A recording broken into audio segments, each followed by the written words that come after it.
Hello, I'm Retro. Franchises usually get popular, and when they do, there's going to be somewhat of a spin-off. I mean, you kind of see that everywhere. Mario Party, Pokemon Mystery Dungeon, Crash Team Racing, they're all spin-offs of popular franchises. Yet those have a bunch of different creative attributions to each one of them.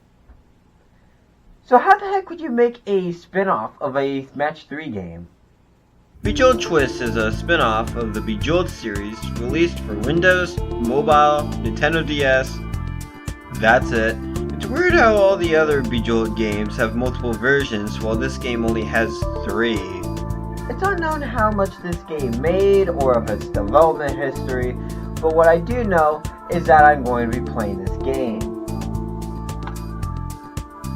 The game works differently than all the other Match 3 games. Instead of swapping 2 gems around, you twist the gems in a clockwise rotation. I guess you could say this whole game revolves around this game mechanic. In fact, this was one of the first games to do such a thing. So I guess you could also say that it totally rotates the entire game genre. In fact, one could also say that this is literally a spin-off. It's just adding a twist to an idea. In fact,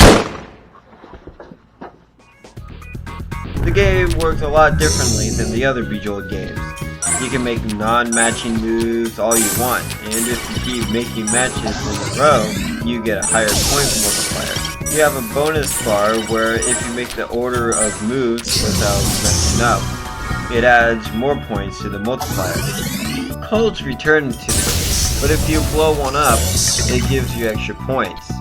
New gems can be created. If you make them 5 of a kind, you get a star gem, where if it's smashed, it will get rid of the column and row that it's on. Make a 6 or more, and you can get a supernova, where if you match that, you will get rid of the 3 columns and 3 rows that surrounds it. Instead of hypercubes, you get fruit, which can be spawned when the multiplier reaches the highest amount. It'll get rid of the color that the fruit is. The main enemy that you have in this game are bombs. Regular bombs count down every time you make a move. If it reaches 0, there's a chance of it ending the game.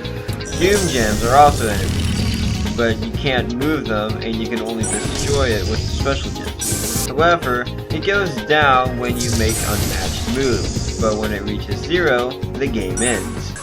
There are 3 other game modes.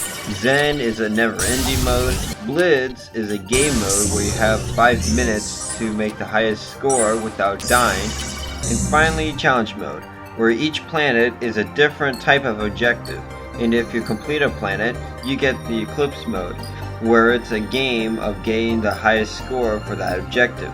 For some reason, the Survivor planet is the only planet to have its own music. There are 2 secrets in this game. If you go around the game modes enough of times clockwise, you get the credits, and if you type snackers, then all the coals were turned into Popcap's chief game designer's cat. Also it purrs. Well, that's the PC version, but I also have the other version, Bejeweled Twist for the Nintendo DS. Well, without further ado, let's play this one.